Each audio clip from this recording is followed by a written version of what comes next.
말씀 함께 보겠습니다. 다니엘 1장 1절에서 9절입니다. 구약성경 1232쪽입니다. 구약성경 1232쪽 다니엘 1장 1절에서 9절 말씀 교독하시겠습니다. 유다왕 여호야김이 다스린 지 3년이 되는 해에 바벨론 왕 느부갓네살이 예루살렘에 이르러 성을 에워쌌더니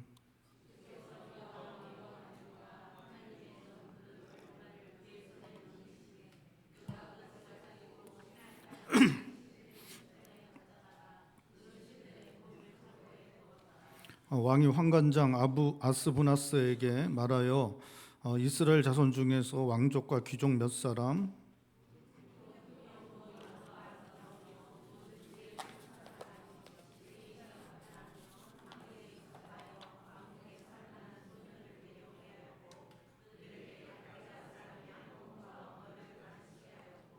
또 왕이 지정하여 그들에게 왕의 음식과 그가 마시는 포도주에서 날마다 쓸 것을 주어 3년을 기르게 하였으니 그 후에 그들은 왕 앞에 서게 될 것이더라.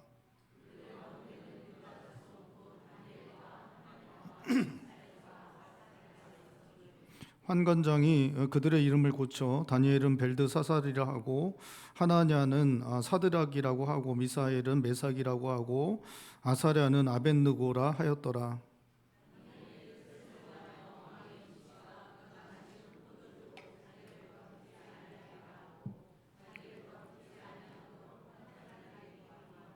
함께 보겠습니다. 하나님이 다니엘로 하여금 환관장에게 은혜와 공유를 얻게 하신지라. 아멘. 제가 주일날 이렇게 말씀 전할 때 요한복음을 신약에서 이렇게 설교를 하고 또 이제 구약에서는 이제까지는 이제 믿음의 사람이라고 해서 이렇게 신앙의 사람들을 위주로 해서 이제 설교를 했었는데 오늘부터는 이제 구약 성경의 설교를 할 때는 포로기 이후의 그 역사에 관련된 말씀들을 좀 전하려고 합니다. 그 패망하고 그리고 포로로 끌려가고 돌아오고 하는 그러한 이야기들을 성경의 이야기들에 대해서 이렇게 말씀을 전하려고 합니다. 그래서 이제 시작하는 것이 이제 다니엘인데 다니엘이 이스라엘이 남유다가 패망하고 거의 이제 처음 일어난 일들에 대한 이야기들이 기록된 것이 다니엘서이고 그래서 오늘 함께 다니엘 1장 말씀 함께 살펴보도록 하겠습니다. 다니엘서를 우리가 함께 살펴보려면 이스라엘의 그 패망의 역사에 대해서 잠깐 살펴볼 필요가 있습니다. 이스라엘은 이제 초대 왕이 사울인데 사울은 하나님께 버림받고 다윗이 이제 2대 왕으로 세워지게 됩니다. 다윗 왕이 어떤 사람인지를 특징적으로 표현하는 말이 다윗은 하나님 마음에 합한 자라는 말입니다. 그러니까 하나님 마음에 합할 정도로 다윗이 하나님 앞에 그렇게 특별히 하나님을 잘 섬겼던 사람이고 그러한 다윗을 하나님께서 마음에 두시고 그래서 다윗에게 언약을 해 주시는데 그 왕위가 그 자손들에게 계속 이어질 것을 하나님께서 약속해 주십니다. 하지만 다윗의 아들 솔로몬이 하나님 앞에 범자여서 이스라엘이 솔로몬의 아들 르호보암 때 이제 둘로 나뉘게 됩니다. 그래서 남유다는 르호보암이 다스리고 북이스라엘은 여로보암이 다스리게 되는데 남유다와 북이스라엘이 다 멸망할 때까지 이렇게 두 나라가 통일되지 못하고 나뉘어서 끝까지 가게 됩니다. 북이스라엘은 기원전 722년에 호세아 왕 때에 아수르에 의해서 멸망을 당하게 됩니다. 그리고 남유다는 이제 136년 정도 더 가게 되는데 시드기야 왕 때에 586년에 이렇게 이제 멸망을 바벨론에 의해서 이렇게 멸망을 당하게 됩니다. 북이스라엘이 이제 멸망당하고 난 다음에 그 다음에 이제 남유다의 왕으로 이렇게 오르는 사람이 있는데 그 사람이 누구냐? 히스기야 왕입니다. 우리 히스기야 왕 이제 많이 들어보셨을 줄 아는데 하나님 앞에서 대단히 선하게 그렇게 통치했던 왕입니다. 근데 히스기야 왕의 아들이 누구냐면 므낫세인데 히스기야 왕이 하나님 앞에 선하게 나라를 통치하고 그 다음에 왕이 된 므낫세는 놀랍게도 남유다 역사상 가장 악한 왕으로 기록되어 있습니다. 이 악하게 통치했으면 좀 빨리 이제 끝나면 좋은데 이 사람이 55년 동안이나 나라를 다스립니다. 가장 악한 왕의 통치 기간이 55년 동안이나 지속되고 그 아들이 아몬인데 아몬이 왕위에 올라서 자기 아버지처럼 똑같이 악하게 나라를 통치합니다. 2년 동안 그 통치하는데 우상 숭배만 하다가 신하들이 이제 반역을 일으켜서 2년 만에 죽임을 이제 당하게 되고 그렇게 통치가 끝나게 됩니다. 그래서 이제 2년 만에 죽어서 그래서 이제 나이도 젊어서 죽었기 때문에 그 아들이 요시아예요. 요시아인데 요시아가 그때 이제 너무 어렸습니다. 태어난 지 얼마 되지 않은 상황 가운데 아버지가 죽었고 아주 혼란스러운 상황 가운데 요시아는 성전에서 이제 숨겨서 이제 길러지게 되고 왕위에 8살에 오르게 됩니다. 8살에 오르기 왕이 오르고 그리고 이 요시아가 참 잘 자라서 잘 성장해서 18년 후에 성전에서 율법책을 이제 발견하게 되거든요. 그리고 율법책을 가지고 그 앞에서 이제 회개하고 그리고 나서 그 율법책을 중심으로 해서 나라를 새롭게 합니다. 그래서 종교개혁을 일으키는 개혁군주로 남유다 역사상 가장 마지막 가장 선한 왕으로 기록된 사람이 이 요시아 왕입니다. 근데 이 요시아 왕이 8살에 왕이 올라서 31년 동안 나라를 다스리고 나이가 39살 때 죽음을 당합니다. 이게 너무 젊어서 이렇게 이 선한 왕, 이 개혁군주 정말 뭐 다윗 왕과 거의 방불한 그런 사람인데 이 사람이 39살이란 젊은 나이에 죽음을 당합니다. 이 사람이 왜 죽게 되냐면 당시에 그 아수르가 그 북이스라엘을 이제 멸망시키고 나서 그 당시에 그 지역의 패권 국가였는데 아수르가 점점 저물게 됩니다. 그리고 신바벨론 제국이 다시 이제 패권 국가로 이제 떠오르게 되는데 이 신바벨론 제국이 아수르를 쳐서 무찔러 가는 과정 가운데 애굽이 아수르 편을 들어요. 그래서 아수르 편을 들고 신바벨론 제국을 갖다가 견제하려고 합니다. 그래서 이 애굽이 아수르를 돕기 위해서 출정을 하는데 그때 이제 바로가 느고입니다. 바로는 사람 이름이 아니고 황제 같은 칭호인데 이 파라오죠. 파라오가 이제 느고라는 사람이 파라오였는데 그 느고가 이제 군대를 이끌고 나갈 때 그때 요시아 왕이 그 파라오 느고를 애굽의 군대를 막아서게 됩니다. 그래서 무기또라는 것을 전쟁을 하게 되거든요. 그러면 요시아 왕이 그렇게 하나님 앞에 신실한 왕이었기 때문에 하나님께서 요시아 왕의 편을 들어서 이기게 하셔야 될 것 같은데 너무나 안타깝게도 그 무기또에서 너무 허망하게 39살의 나이에 죽음을 당하게 됩니다. 그래서 이스라엘의 개혁도 하나님 나라를 세우겠다는 그러한 개혁적인 모든 일들도 다 이제 끝이 나고 맙니다. 그리고 나서 39살 때 이 사람이 죽고 난 다음에 그 아들들이 이제 왕위에 오르는데 그 다음에 이제 4명의 왕이 이제 되거든요. 4사람의 왕이 있고 나서 이제 남유다도 망합니다. 요시아 왕 죽고 4사람의 왕이 오르는데 이 사람들이 다 이 요시아 왕의 아들들 그리고 한 사람은 손자입니다. 그래서 첫 번째 왕이 된 사람이 여호아하스인데 요시아 왕이 죽으니까 이스라엘 남유다 백성들이 이제 여호아하스를 왕으로 이렇게 세우게 됩니다. 그랬더니 3개월 만에 바로 느고가 애굽의 바로 느고가 이제 달려와서 이 사람을 3개월 만에 왕위에서 내리고 애굽으로 끌고 가요. 그리고 자기가 원하는 왕, 이스라엘 백성 남유다 백성들이 세운 왕이 아니라 자기가 원하는 왕으로 그 아들 중에 하나는 요시아 왕의 아들 중에 하나인 엘리야김을 왕으로 세웁니다. 그리고 엘리야김의 이름을 뭐로 바꾸냐면 여호야김으로 바꿔요. 그래서 이름을 바꾼다는 거는 내가 주인이다라는 걸 나타내는 거거든요. 그러니까 여러분 우리가 이제 고양이나 개 같은 개 같단 말이 좀 이상하네. 고양이나 개 이런 애완동물을 사면 제일 먼저 하는 게 뭐예요? 이름 짓는 거죠. 이름 짓는 건 내가 누구라는 거예요?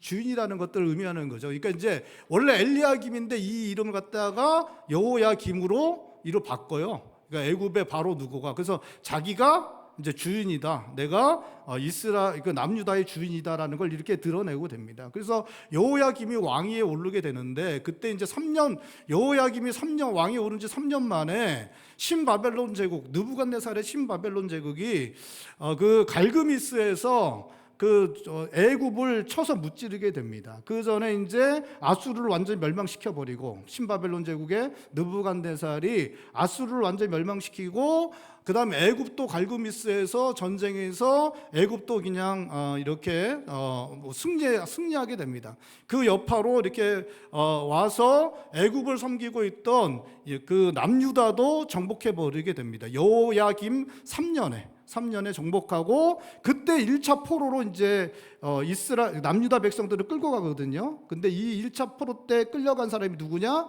오늘 본 말씀에 등장하는 다니엘입니다.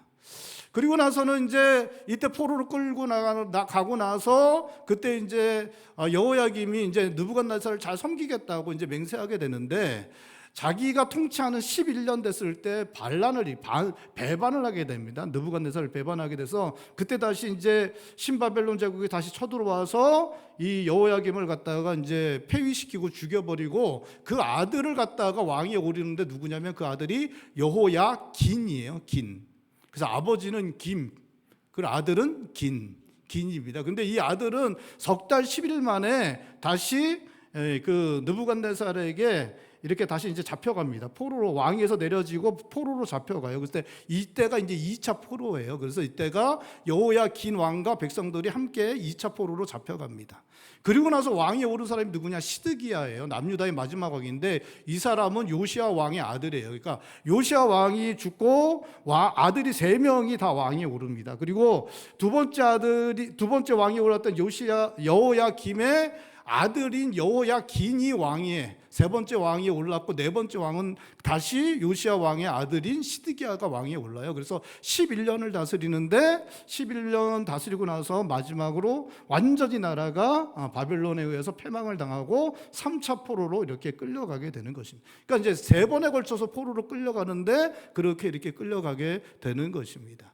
그러니까 이 왕들이 이제 4명이죠. 여호아스, 여호야김, 여호야긴, 그리고 시드기야까지 4명의 요시야 왕의 아들들이 이렇게 마지막을 갖다가 다 다스리게 되는데, 놀랍게도 이 아들들은 다 악했어요. 넷 다 악했습니다. 그래서 하나님은, 아버지는 개옥군주고 아버지는 진짜 너무나 서운하고 거의 다윗의 방불한 그런 왕이었는데, 이 아들 4명은 다 악한 왕이었고, 결국 이 아들들이 나라를 다 끝장내고 결국 마지막 그 아들 시드기야 때 나라가 이렇게 멸망을 당하게 되는 것입니다. 이 다니엘은 두 번째 왕인 여호야김 3년에 이렇게 이제 포로로 끌려오게 됩니다. 우리 1절과 2절 말씀 다시 한번 읽어볼까요? 1절과 2절입니다. 유다 왕 여호야김이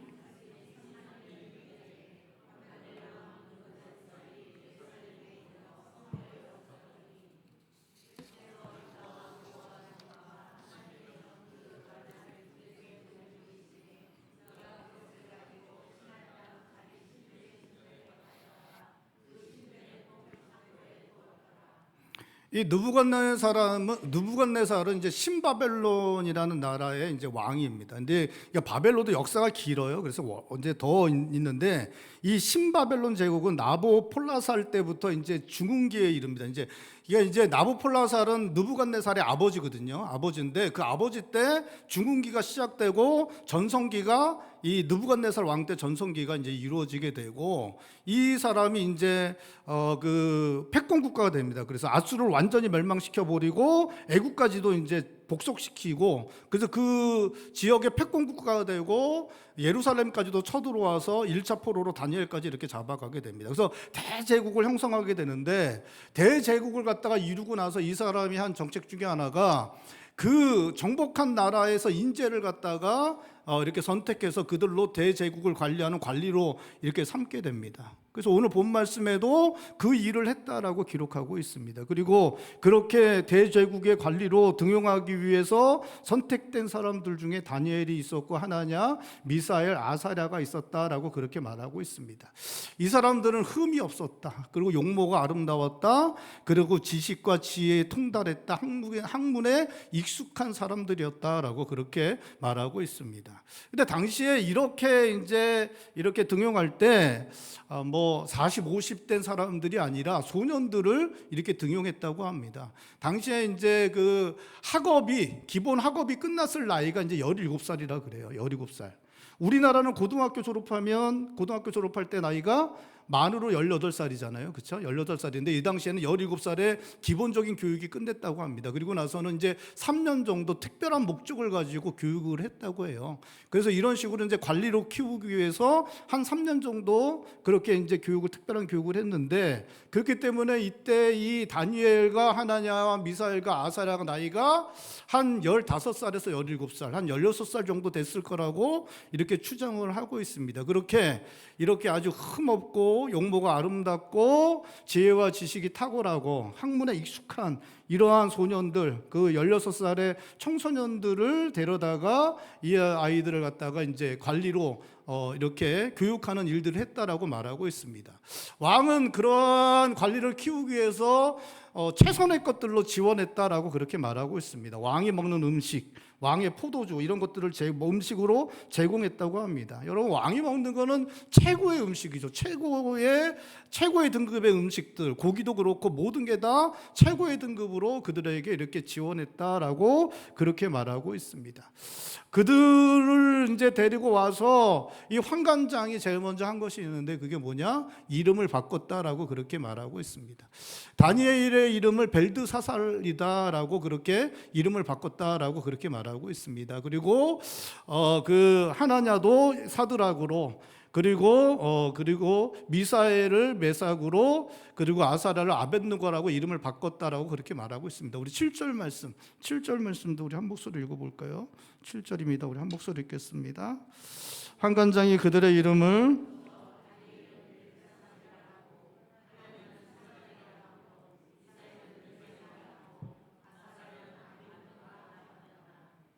이제 이름을 이렇게 바꾼 거는, 이제 아까 전에도 말씀드렸지, 이름을 바꾼 거는 이제 주인이 누구인가, 너희들이 소속이 어딘가를 갖다가 확실히 하는 것입니다. 너희들은 이제 남유다 소속이 아니라 바벨론의 소속이다라는 것을 이제 이게 각인시키기 위해 이제 이름을 이렇게 바꾼 것이죠. 또 한 가지는 이름을 이제 편하게 부르기 위해서 이렇게 이제 이름을 바꾼 거예요. 그래서 여러분들 외국 이름 있으세요? 예? 제가 1부 때 이렇게 설교를 했거든요. 그랬더니 제 아내가 그 설교 말씀 듣고 저한테 중간에 와서 그러더라고. 자기의 외국 이름이 있다고. 줄리엣이라고. 저보러 로미오라. 죄송합니다. 어쨌든 이게 이제 이름을 외국 가서 이제 일하거나 그렇게 되면 이제 편하게 부르기 위해서, 제 이름이 이제 박두훈인데 좀 어렵잖아요. 외국 사람이 이제 우리끼리는 이제 편하지만 외국 사람들은 부르기가 투훈 그러니까 이제 저를 톰이라고 부르라고 이렇게 하는 것처럼 그렇게 바꾼 거예요. 이렇게 바꾼 겁니다. 그러니까 이제 소속도 그렇게 바꾸고 이게 이름 부르기도 그렇게 편하게 바꾼 거는 이 사람들 관리로 부려먹기 편하기 위해서. 그러니까 이 사람들 관리로 그렇게 부려먹기 편하기 위해서, 그렇게 적합하게 하기 위해서 이런 식의 조치들을 이렇게 취한 것입니다. 그러니까 엄청난 재정이 들어갑니다. 이런 식의 정책들을 하려면 각국에서, 각 나라에서 그런 인재들을 뽑아 올려서 최상의 음식들을 제공하고 많은 인력들이 들어가고 하니까 이 사람들을 통해서 비용과 인력과 이 많은 것들이 들어가기 때문에 결과가 나타나지 않으면 그건 이제 큰 문제가 될 수밖에 없는 상황이었습니다. 엄청난 많은 재정과 비용들이, 인력들이 제공되고 들어가는데 뭐 이상한 사람들이 만약에 뭐 이렇게 결과로 나타나게 된다면 탁월한 인재들이 관리로 이렇게 세워져야 되는데 그렇게 되지 않으면 문제가 되기 때문에 여러 가지 조치들을 취했고, 또 그렇게 되지 않으면 이 일들을 담당했던 사람들이 벌을 받을 수 있었기 때문에 이 사람들, 이 아이들을, 이 소년들을 관리하고 감시하고 감독하는 것, 이거는 너무나 필요하였던 것입니다. 근데 이런 상황 가운데 다니엘이 했던 것이 있는데, 그것은 왕의 음식과 왕의 포도주를 먹지 않기로 뜻을 정했다는 것입니다. 믿음으로 살기를 원해서 자기의 몸을 더럽히지 않기 위해서 그런 일을 했다라고 그렇게 성경은 말씀하고 있습니다. 우리 8절 말씀 우리 한 목소리 읽어볼까요? 8절입니다. 다니엘은 뜻을 정하여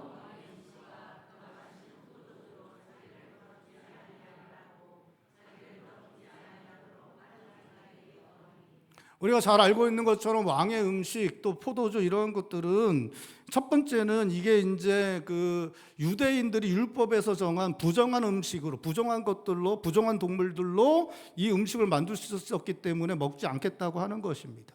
그 더 중요한 것은 이 왕에게 왕의 음식들은 먼저 우상에게 드려졌던 음식이기 때문에 먹을 수 없다라고, 그것을 먹게 되면 부정하게 되고 자기를 더럽힐 수 있기 때문에 먹지 않겠다라고 그렇게 결정을 내리고 있는 것입니다. 그러니까 참 그 관리 감독하고 참 그 상황에서 이렇게 먹지 않겠다고 하는 거, 이건 참 쉽지 않은 그러한 상황이었는데, 놀랍게도 다니엘은 또 그 세 친구들은 자신의 믿음을 지키기 위해서 이렇게 하지 않겠다라고 그렇게 말하고 있는 것입니다. 다니엘은 바벨론까지 포로로 끌려온 소년이었습니다. 다니엘은 귀족의 자녀이긴 했지만 전쟁 속에서 다니엘 역시 많은 고생을 할 수밖에 없었고 포로로 끌려오게 되었습니다. 다니엘은 바벨론이 그 지상 최강의 군대가 자기가 살고 있던 예루살렘을 쳐들어와서 예루살렘 성을 파괴하고 사람들을 죽이는 것들을 다 보았던 사람이었습니다. 여러분, 귀족의 자제로 태어나서 귀족의 자제로 자라났으니까 어려운 일들을 많이 하지 않고 험한 일을 보지 않고 자라나는 것 우리는 쉽게 예상을 할 수 있습니다. 그런데 자기 앞에서 사람이 죽어나가는 것들을 보게 되는 것이죠. 그리고 자기가 살아가던 동네가 무참하게 무너지는 것들을 보게 된 것입니다. 여러분, 그 당시엔 칼로 사람을 베어 죽이는 시대였습니다.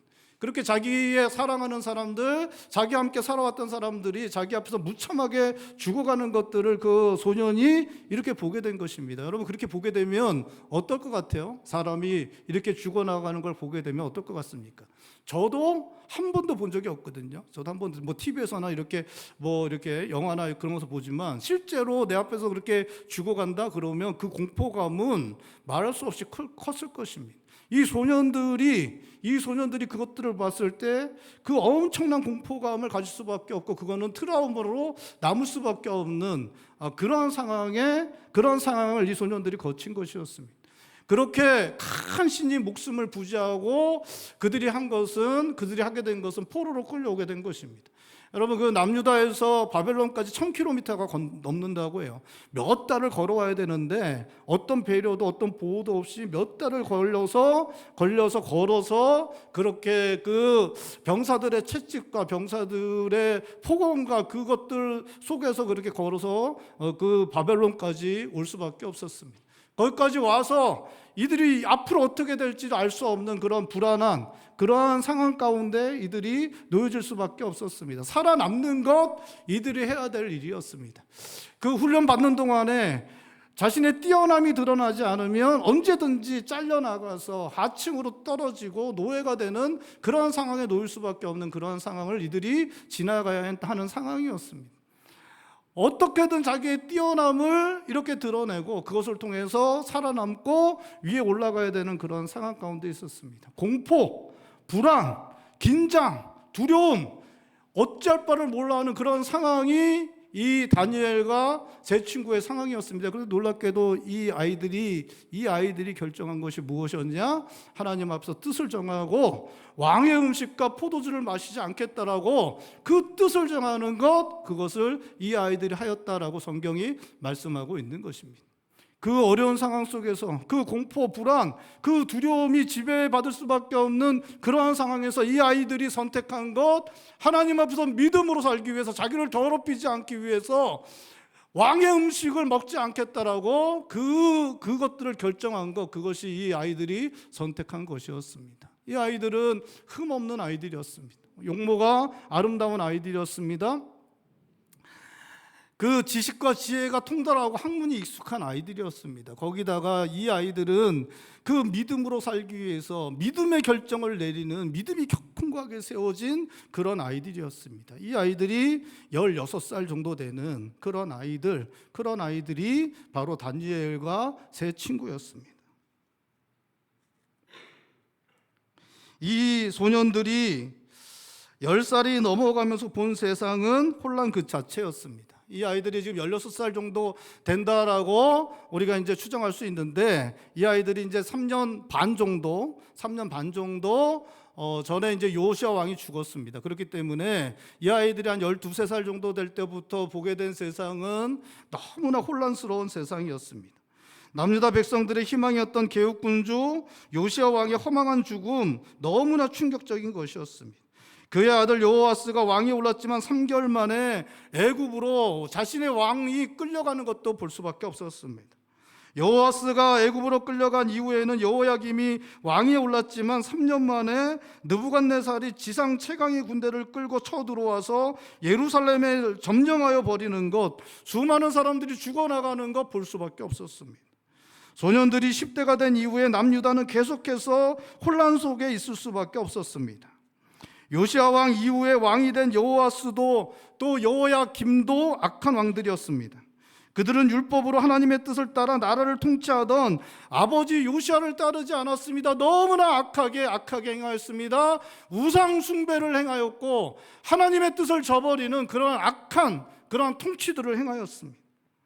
소년들이 살았던 시대는 여호아스와 여호야김이 다스리던 하나님 앞에서 배도한 악한 시대였습니다. 또 왕들이 왜국에 의해 바뀌고 전쟁으로 나라가 멸망 직전까지 가는 그러한 시대를 살았었습니다. 그런데 놀랍게도 그러한 시대 가운데 흠 없고 용모가 아름답고 모든 지혜에 통찰하며 지식에 통달하고 학문에 익숙한 소년들이, 하나님 앞에 견고한 믿음으로 세워진 소년들이 길러지고 있었다라고 성경은 말씀하고 있는 것입니다. 여러분, 나라는 그냥 진짜 막장으로 흘러가고 있었습니다. 하나님의 말씀은 땅에 떨어졌습니다. 우상 숭배는 국가 전역에 이루어지고 있었습니다. 하나님의 율법을 그 누구도 지키지 않고 있었습니다. 그리고 왕은 바뀌어지고 있었고 강력한 대제국이 쳐들어와서 나라를 쑥대밭으로 만들고 자기들은 포로로 끌려가는 그런 상황 가운데 있었습니다. 그런데 놀랍게도 그러한 상황 가운데 흠없고 용모가 아름답고 지혜와 지식이 탁월하고 학문에 익숙하고 거기다가 믿음이 견고하게 세워진 믿음의 사람들이, 그러한 소년들이 그렇게 길러지고 있었다라고 성경은 말씀하고 있는 것입니다. 이 소년들은 12살 될 때까지는 요시야 왕이 다스리던 때에 살 수 있었습니다. 이게 정말 재밌는데 이 아이들이 이제 16살잖아요. 16살. 그렇죠? 16살이에요. 그러니까 16살입니다. 그러니까 이 아이들이 요시야 왕이 죽었을 때가 얘네들이 몇 살이에요? 예? 설교를 들으셔야죠. 요시야 왕이 죽고 여호아스가 왕이 됐죠. 그 여호아스가 몇 개월 다스렸다고요? 3개월. 그러니까 외우기도 쉬워요. 여호아스 3개월, 그 다음에 여호야김은 11년. 그래서 여호야기는 몇 개월이요? 3개월 10일. 그래서 시드기야는 몇 년? 11년. 그러니까 이제 중간에 3개월, 11년, 3개월 10일, 11년이기 때문에 외우기도 쉽죠. 그렇죠? 그래서 여호아스가 3개월 다스려요. 그리고 나서 여호야김이 3년 만에 포로로 끌려간 거예요. 그리고 그 포로로 끌려가니까 이제 한 석 달 정도 걸어갔다고 치면 3년 6개월이 지난 거잖아요. 그렇죠? 3년 6개월 지났을 때 얘네들 나이가 몇 살이라고요? 16살. 16살에서 17살이에요. 그러니까 요시야 왕이 죽었을 때 얘네들 나이가 몇 살이에요? 13살 정도 됐죠. 13살 됐어요. 근데 놀랍게도 요시야 왕이 종교개혁을 시작한 게 나이가 26살 때예요. 26살 때 종교개혁을 시작했고 몇 살 때 죽었다고요? 39살 때 죽었어요. 그러니까 몇 년 동안 종교개혁을 해서 나라를 하나님 나라로 세워갔냐? 13년을 세워갔어요. 그러니까 얘네들이 얘네들이 지금 죽었을 때, 이 요시아 왕이 죽었을 때가 13살이니까 13년 산 거죠. 그러니까 이 요시아 왕이 종교개혁을 시작했을 때 재밌지만 다니엘과 세 친구가 그때쯤에 태어났고, 종교개혁이 시작된 나라 안에서 13년 동안 이 아이들이 자라난 것입니다. 그러니까 요시아 왕이 종교개혁을 시작하고 율법으로 하나님 나라를 세워가는 그 13년 동안 이 아이들은 그 가정에서 믿음으로, 또 공적 교육기관에서 믿음으로 율법 교육을 받으며 믿음의 교육을 받으며 자라날 수 있었던 것입니다. 그 어린아이 시절에 심어졌던 하나님을 향한 그 신앙이 견고하게 자라날 수 있었고, 10대가 되어 청소년 시기를, 그 혼란한 시대, 그 악한 시대를 지나가고 나라가 망하는 과정 가운데 포로가 되고 바벨론까지 끌려오게 되었지만 여전히 그 믿음은 더욱 크고 견고하게 세워질 수 있었던 것입니다. 요시아 왕은 39살에 너무나 허망한 죽음을 당하고 말았습니다. 저는 이제 요시아 왕, 그 열왕기 하에 마지막 왕 중에 하나인 요시아 왕을 설교할 때마다 그 죽음 앞에서 감당이 안 돼요. 정말 감당이 안 돼요. 아니, 이렇게 신실한 왕을 왜 하나님 그렇게 죽게 하십니까? 이게 나이도 젊은데 39살밖에 안 됐는데. 아니, 그쵸? 그렇지 않습니까? 예? 그쵸? 이 39살밖에 안 된 이 왕을 왜 하나님, 이 신실한 왕을, 이 개혁군주, 하나님을 위하여 살아간 그 31년을 그 어렵고 힘든 중에 8살짜리가 살아남아서 왕이 되고, 26살에 종교개혁을 시작해서 온전히 다윗과 방불한 그러한 믿음의 삶을 산 이 신실한 왕을 39살 때 그 무기또에서 그 바로 누구를 이기고 그 하나님 그렇게 잘 섬기는 왕은 결국 승리한다는 것을 좀 보여줬으면 좋겠는데, 하나님께서 놀랍게 무기또에서 그 왕을 죽이시고, 그리고 그렇게 허망한 삶을, 그렇게 허망하게 그 삶을 끝내게 하는 것을 보면서 너무 정말 이해가 안 됐어요. 정말 이해가 안 되고, 그때 그렇게 열왕기하 설교할 때마다 그냥 스리슬쩍 넘어갑니다. 거기에 대해 요시아에 대해서 설교할 때 그 부분은 그냥 스리슬쩍 넘어갈 때가 많았어요. 그렇게 요시아 왕이 죽음당하고 3년이 지나간 후에 예루살렘은 느부갓네살에게 점령당하였습니다. 왕족과 귀족들이었던 다니엘과 하나냐와 미사엘과 아사랴의 아버지들은 어쩌면 이때 예루살렘과 성전을 지켜내기 위해 끝까지 맞서 싸우다 죽음당했을 수도 있고, 그 이전에 무기또에서 요시아 왕과 함께 죽음당하였을 수도 있습니다. 그러니까 다니엘과 하나냐와 미사엘과 아사랴는 왕족과 귀족 출신이었습니다. 그러니까 그 아버지들도 다 왕족과 귀족이었어요. 그래서 이 느부갓네살이 쳐들어왔을 때 예루살렘 성을 끝까지 지켜내려고 맞서 싸웠던 사람들이 누구냐? 이 아버지들이었습니다. 그래서 이 예루살렘 성을 끝까지 지켜내기 위해서 끝까지 싸우다 요때 죽었을 수도 있고, 아니면 자신들의 군주였던, 자신의 주군이었던 요시아 왕과 함께 무기또에서 그 바로 느고와 맞서 싸우다 무기또에서 이 다니엘과 하나냐와 미사엘과 아사랴의 아버지들이 그 무기또에서 요시아 왕 자신의 죽음과 함께 싸우다 죽음 당할 수도 있었을 것입니다.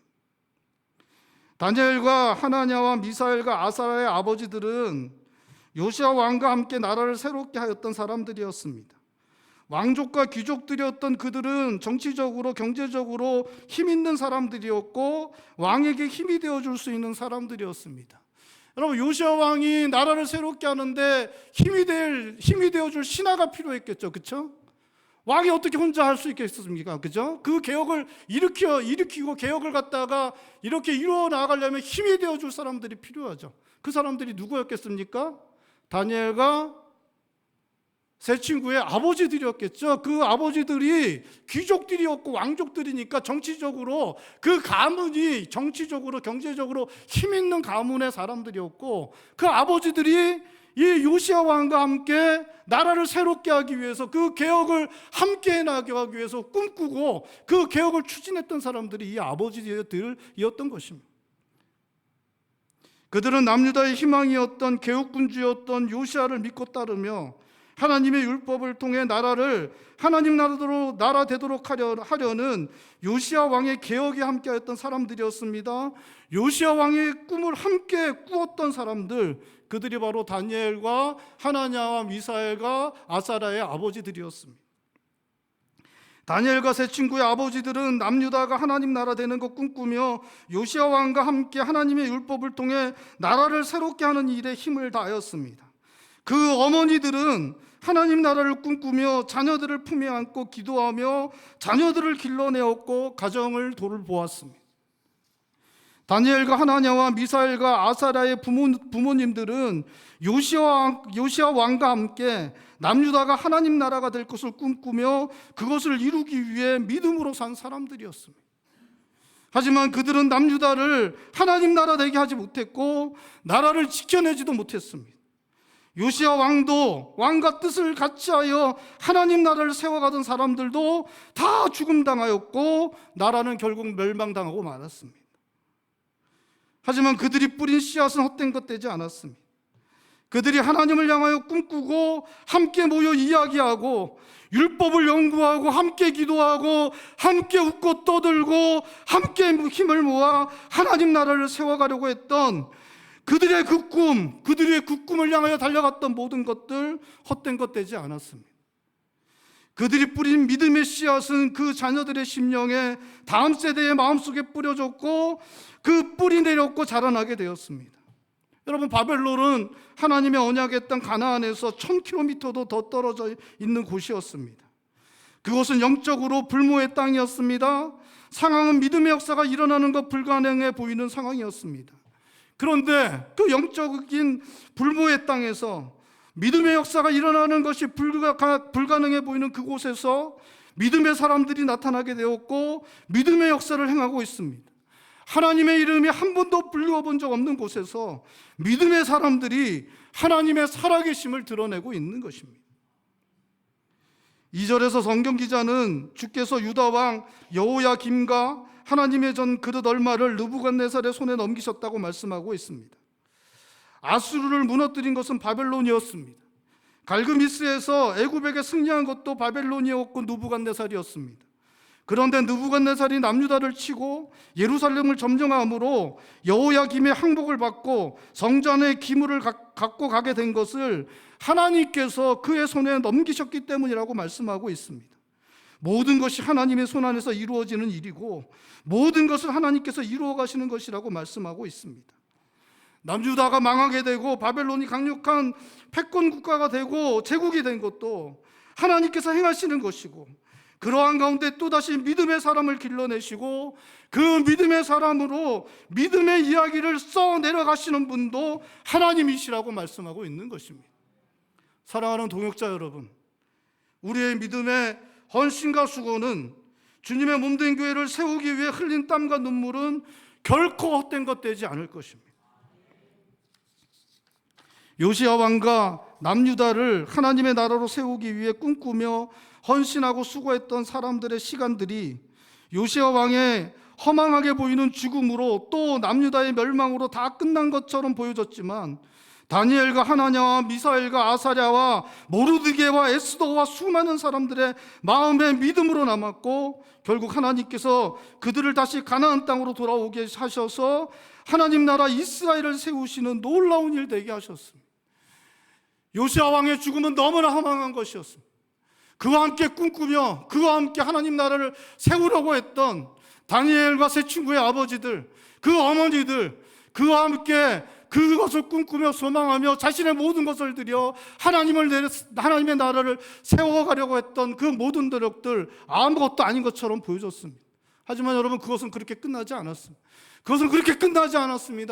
여러분, 그것은 다시 다니엘에게로, 하나냐에게로, 미사엘에게로, 아사랴에게로, 그리고 그 시대를 넘어 모르드게에게로, 에스더에게로, 그리고 수많은 하나님의 사람들에게로 넘어갔고 하나님의 언약의 땅과는 너무나 거리가 먼, 정말 하나님의 이름이 불려본 적도 없는 그 바벨론 땅에, 그 대제 구간에 하나님의 이름이 불려지고 하나님의 이름이 높아지고 다리오 왕과 많은 왕들이 너의 하나님이 진짜 하나님이다 라고 고백하게 만드는 그러한 놀라운 일들로 열매 맺게 된 것입니다. 우리 시대에도, 또 앞으로 주어질 시대에도 교회의 상황은 너무나 어둡고 암울하기까지 한 것 같습니다. 저는 교회를 섬기면서, 지금도 이렇게 교회를 섬기면서 우리 시대에 일어나는 교회를 향한 세상에 정말 너무나 부정적인 시각들, 또 교회가 실제적으로 성도들이 너무나 줄어가고 있고 다음 세대의 교회가 날 수 있을까? 정말 우리 장로님들, 또 권사님들, 또 우리 함께 교회를 세우는 우리 성도님들과 함께하는 이 많은 노력들, 어찌하든지 믿음의 세대를 길러보겠다고 노력하는 그 많은 노력들이 헛것되는 거 아닐까? 정말 헛것되는 거 아닐까? 우리 교회가 다음 세대도 남아날 수 있을까? 다음 세대에도 정말 우리 교회가 정말 하나님의 복음의 말씀을 전하고 구원의 역사를 이뤄내는 일에 사용될 수 있을까? 저는 정말 생각할 때마다 절망적인 생각이 들 때가 너무나 많습니다. 우리의 수고가 헛것되는 것 아닐까? 허망한 일 되는 거 아닐까? 그런 생각할 때가 너무나 많습니다. 그리고 그렇게 될 것 같다는 생각도 너무나 많이 하고 있습니다.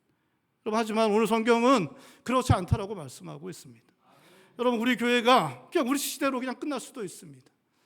여러분, 우리 교회, 우리의 수고, 우리 열심이 아무것도 아닌 것으로 끝나는 것처럼 보여질 수 있습니다. 하지만 성경은 우리의 이 시간들, 우리가 주님의 나라를 위하여, 주님의 몸된 교회를 위하여, 다음 세대를 세우기 위하여 우리가 열심으로 행한 모든 이 시간들을 사용하셔서 다음 세대의 다니엘을 일으키실 것이라고, 다음 세대의 모르드게를 일으키실 것이라고 성경은 분명히 말씀하고 있습니다. 우리의 수고는 아무것도 아닌 것처럼, 아무것도 남지 않는 것처럼 되어버릴 수 있습니다. 다음 세대의 이 교회는 사라지고 아무것도 없는 것처럼 되어줄 수 있습니다. 하지만 그럼에도 불구하고 여러분, 우리가 함께 모여 기도하고, 함께 모여 웃고 떠들고, 함께 모여 주님의 몸된 교회를 꿈꾸고 하나님 나라를 꿈꾸며 행했던, 다음 세대를 세우기 위해 꿈꾸며 행했던 모든 그 시간들은 헛된 것 되지 않을 것입니다. 그 시간들이 여러분, 다음 세대의 다니엘들을, 다음 시대의 모르드게들을 하나님께서 세우실 것입니다. 그리고 하나님께서 우리가 알지 못하는 곳에서 복음이 열매 맺을 것이 불가능해 보이는 그러한 상황 가운데 하나님께서 복음의 열매를 맺게 하실 것입니다. 하나님 영광 드러내게 될 것입니다. 사랑하는 동역자 여러분, 하나님께서 그 일을 행하실 것입니다. 우리가 믿음의 삶을 계속해서 살아나갈 수 있길 바랍니다. 우리의 가정에서, 교회에서, 우리의 삶의 현장에서 우리의 인생을 들여 우리의 시간들을 그렇게 믿음으로 그렇게 씨앗을 뿌리고 그것을 계속해서 감당해낼 수 있길 바랍니다. 우리의 시간을 사용하셔서 다니엘을 일으키시고 모르드게를 일으키실 것입니다. 하나님의 영광을 드러내실 것입니다.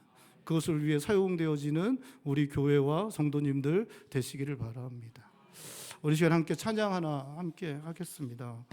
우리 오늘 눈물로라는 찬양인데, 우리 오늘 눈물로 하늘의 씨앗을 심는다. 제가 그 대학생 선교회 간사를 했습니다.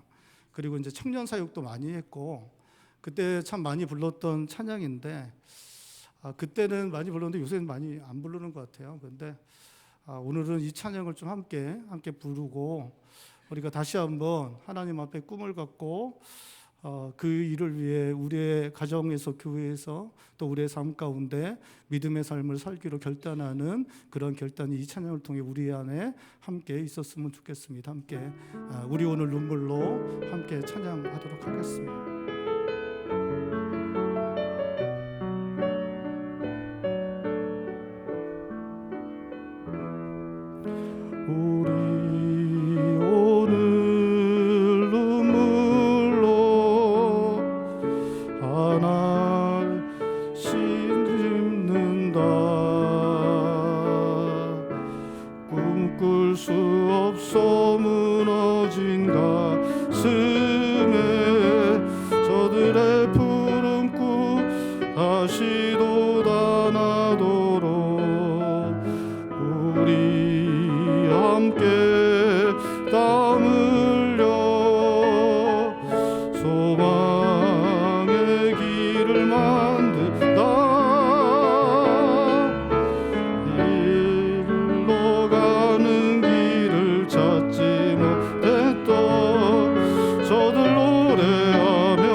같은 저들 일어나 뜨거운 가슴 사랑의 손으로 이 땅 치유하며 행진할 때 오래 왕패하였던 이 땅 어디서나 순결한 꽃들 피어나고 푸른 의의 나무가 가득한 세상 우리 함께 보리라. 여러분, 우리의 수고, 우리의 열심, 우리의 헌신, 여러분 절대 헛된 것 되지 않습니다. 허망한 인생 되지 않습니다. 허망한 죽음은 없습니다. 여러분, 허망한 것 없습니다. 우리의 가정, 우리의 교회, 우리의 직장, 사업장, 우리의 인생, 하나님, 우리가 믿음으로 사는 것 참 쉽지 않지만 믿음으로 살아내면 그 시간들 절대로 허망한 것 되지 않을 것입니다. 그 시간을 사용하셔서 하나님께서 다니엘을 일으키시고 모르드게를 일으키시고 하나님의 믿음의 역사를 계속해 나가실 것입니다. 하나님, 우리가 그렇게 살겠습니다. 하나님, 우리가 믿음으로 살겠습니다. 하나님, 그렇게 믿음의 씨앗을 뿌리겠습니다. 하나님, 우리의 가정에서, 교회에서, 우리의 인생에서 믿음의 씨앗을 뿌리겠습니다. 하나님, 힘들고 어려워도, 낙심되고 절망되어도 하나님, 우리가 믿음의 씨앗을 뿌리겠습니다. 우리 시간에 한 목소리로 함께 기도하겠습니다. 기도합니다.